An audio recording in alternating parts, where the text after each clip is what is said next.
Yo, what is going on, guys? My name is TheJackSilkstone. So, in today's video, I'm going to be discussing the repercussions that COVID-19 could have on UK theme parks in the coming few days and weeks, and also in the following few years to come. So yeah, today's video is going to be a little bit more serious than normal, and just to be completely clear, I am absolutely not an expert in this subject, and I do completely understand that this kind of is a first world problem, but at the end of the day, this YouTube channel is based entirely around theme parks and my life, and COVID-19 is something that is affecting all aspects of life. So I'm going to be discussing today, as I said, how it's going to affect theme parks and leisure attractions here in the UK. So as of recording this video on the 15th of February, everyone, as I said, is very uncertain about what's going to happen within the next few weeks. Are the big UK theme parks, the likes of Thorpe Park and Alton Towers,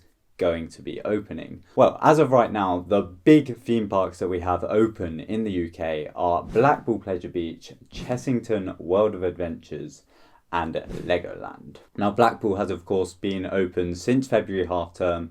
They did their whole Wow Weekend thing, but Chessington and Legoland have literally opened over the past few days. And yeah, all of these theme parks have been dealing with this massive situation in their own individual ways. Blackpool, for example, have implemented a system where every hour on the hour, they have been closing their rides to be completely disinfected. I presume ride hosts will come on and literally wipe down everything with sanitary wipes in order to try and combat the spread of this disease. So I think that's the main thing that Blackpool are kind of doing to try and combat this. If we head down south to Legoland, which, as I mentioned, literally opened a few days ago, I actually visited on the opening day, and the precautions that they are taking, they've got a load of hand sanitizer around the park. There are these tower things with just 4 hand sanitizers around it, so it's all very accessible. You're able to keep washing your hands whilst at the park. But the most interesting thing that we saw whilst at Legoland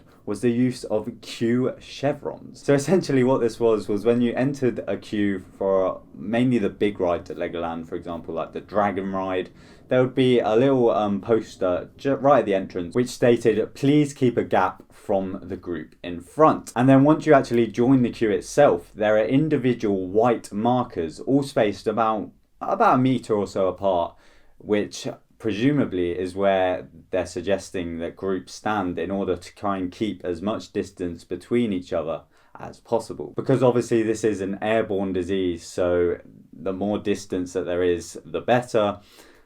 Don't know how effective this is, to be honest, because the Dragon has an indoor station, so everyone is going to be in that station together. So I'm not too sure how effective this is being, but at least it's something. At least they're trying to implement a system to try and reduce the odds of it spreading as much as possible. So you can't complain, at least they're doing something. Now, I also mentioned that Chessington World of Adventures is also open. It had its pass holder day today. I wasn't actually there and I haven't seen anything from the park regarding their ways of combating this. However, I imagine they're fairly similar to Legoland because both of these parks are owned by Merlin, the same company, so I imagine similar kind of techniques will be implemented at Chessington.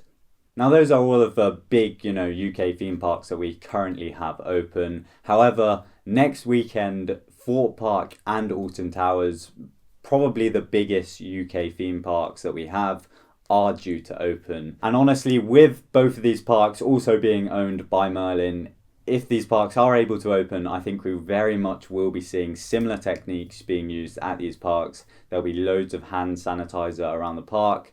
These queue chevrons could also be put into place, particularly on the bigger roller coasters and the more popular rides where there is going to be a big queue. Yeah, I wouldn't be surprised if that system was implemented at all. But that, of course, once again leads to the question of, will these parks even open in the first place? And to be honest, I really think that Merlin is simply playing it down to what the government is saying. And as of right now, the government hasn't suggested or laid anything down saying that theme parks need to close. So as of right now, we are going to be able to head to these parks this weekend. But to be honest, I do think it is inevitable that at some point these parks will be closing. Whether if it is later rather than sooner, I don't know, but I think it is inevitable that we do see the majority of UK theme parks closing for at least a small period within the next few weeks or month. If we look at other theme parks across the world, you know, every single Disney theme park is currently closed, and that's saying something. So many theme parks across Europe are starting to close. You know, Gardaland in Italy, that's been closed for a while now.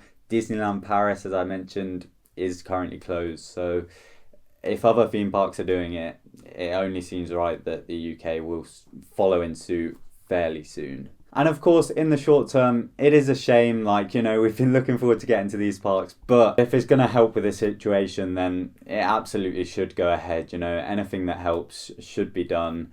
And theme parks, to be honest, aren't great places for an airborne disease. Like, there's loads of people crammed in together in the queue lines. You're touching all of the restraints when you're sitting on the roller coasters and rides.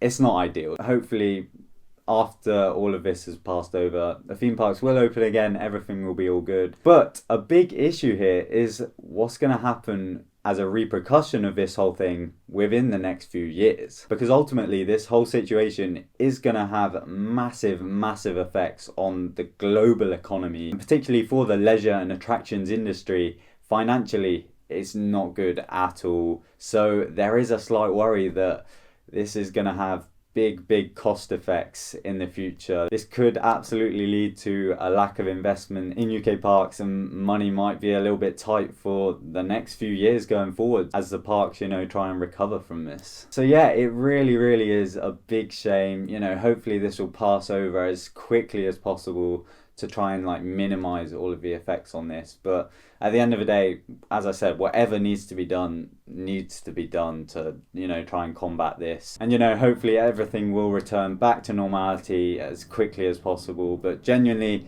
my thoughts do go out to anyone that has been affected by this in any way. And yeah, I do hope that this video has been informative to you guys. I've tried to go around it as respectfully as possible. But yeah, absolutely feel free to leave any comments down in the description about this situation. We'll try and open up a bit of a discussion down there. But yeah, thank you all very much for watching this video. My name is TheJackSilkstone. Goodbye.